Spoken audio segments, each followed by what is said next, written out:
we have Sinister Grift by Panda Bear, and this was Kiley's pick. So, Karl, you kick us off. Yeah, I mean, I'd say vaguely familiar with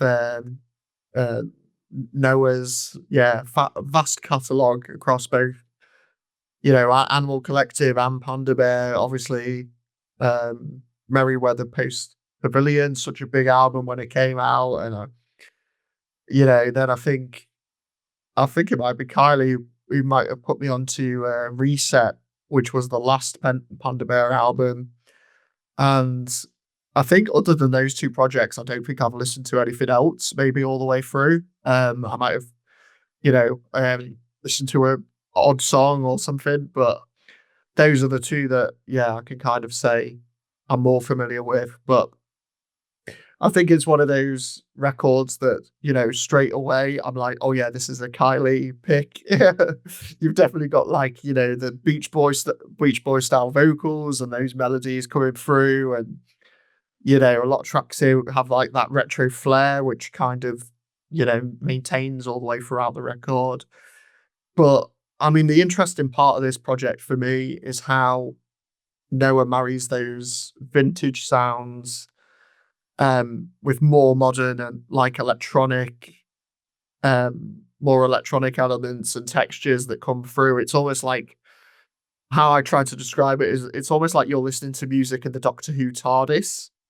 You've got almost like this wonderful, sounds from the past, but then there's this wonderful kind of sci-fi nature to the way it jumps between like the past and the present. It's really quite, I did find it quite captivating, I must say. And I think it does take you on a bit of a journey. I think for me, like the first three tracks, admittedly didn't do too much for me. I think they felt maybe more straightforward and like more kind of like a nod to the past. But then from, Ends Meets onwards, which was like the single that we heard ahead of time, that's for me where it gets, just that little bit more experimental, little bit more like interdimensional.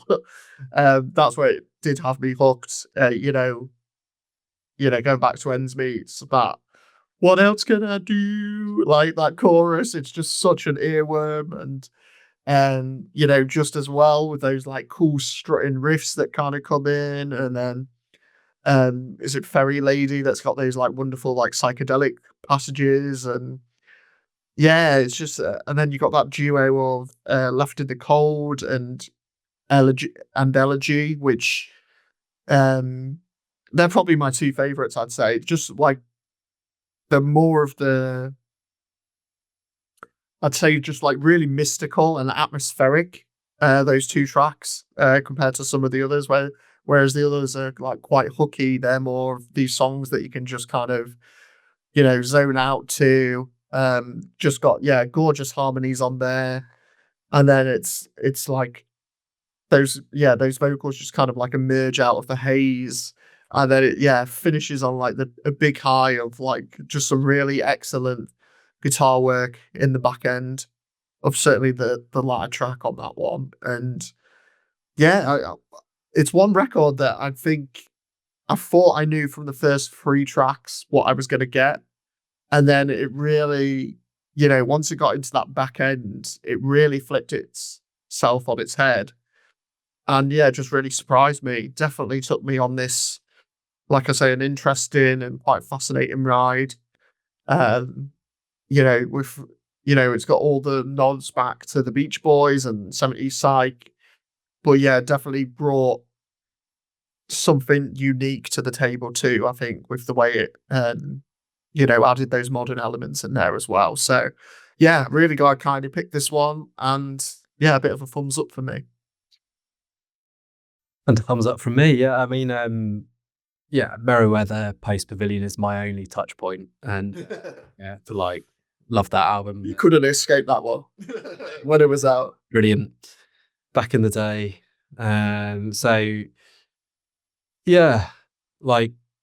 Didn't know Panda Bear as an artist. But just one, I think, from kind of first listen onwards, which I was just always happy to stick on.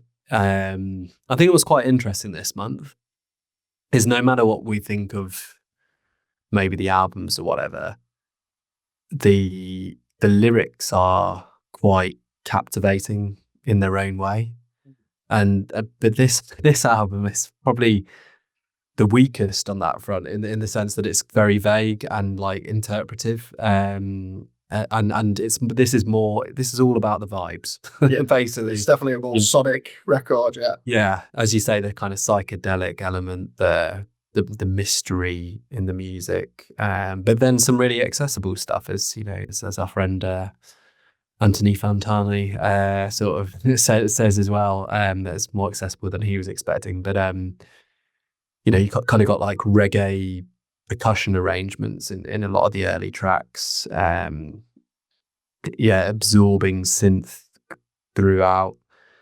It's just a really lush listen, and yeah, you do have the Beach Boys link that is pretty strong. Love the harmonies, which we've had quite a few times in this pod, primarily through the Lemon Twigs' representation. But yeah, interestingly, particularly for a Kiley pick, for a modern kind of comparison, I think you've got Tame Impala going on with like Vampire Weekend, which is interesting from the perspective that they're two of Kiley's targets. You know, we had the direct hit with Vampire Weekend's album last year, which just, you know, couldn't match up to what Kiley had enjoyed about the band previously.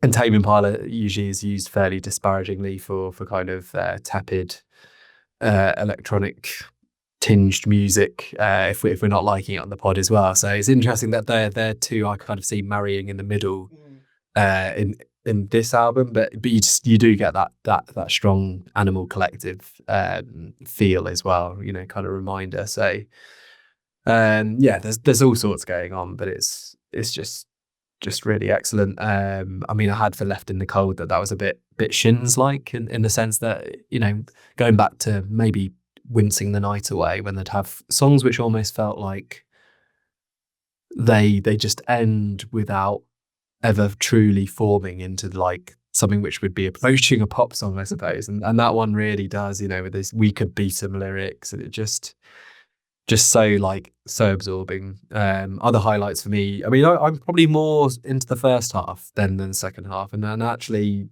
Elegy for Noah, Lou in Defense. I think by that point I'd maybe had my fill of this album really, and wasn't quite as compelled as I was with the rest of it. But highlights for me, Anywhere But Here, which is very Beach Boysy. You know, there's a nice female spoken part, which I believe is his partner who speaks on that one. You know, I've got here, it's worth it just for the vocals on that track. Ends Meet, you've already picked up, like that one. That's the single, just great vibe. A lot of vehicle analogies on this, as there are on the previous song, 50 mg. Quite fatalistic in its lyrical composition. But yeah, they're the three standouts for me, and then kind of most of the rest are kind of like of a high standard.